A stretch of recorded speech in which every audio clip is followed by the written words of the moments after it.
একটা বেবিকে প্রথমেই একবারে ABCD না শিখিয়ে, হাত ধরে না লিখিয়ে প্রথমে এইগুলো আস্তে আস্তে অভ্যাস করালে বাচ্চা একটা পেন্সিল ধরা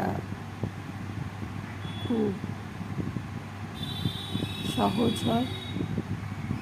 কারণ বাচ্চাদের হাতের পেশিগুলো ঠিকমতো গঠন হয় না। একটা পেন্সিল ধরার জন্য 2.5 থেকে 3 বছরের বাচ্চা, তো তাদেরকে ধীরে ধীরে ধীরে ধীরে এরকম করে করে করে দিয়ে আস্তে আস্তে তাদের লেখানো অভ্যাস করলে তারা পেন্সিল ধরাও শিখবে। আস্তে আস্তে একটা লেখার প্রতি তাদের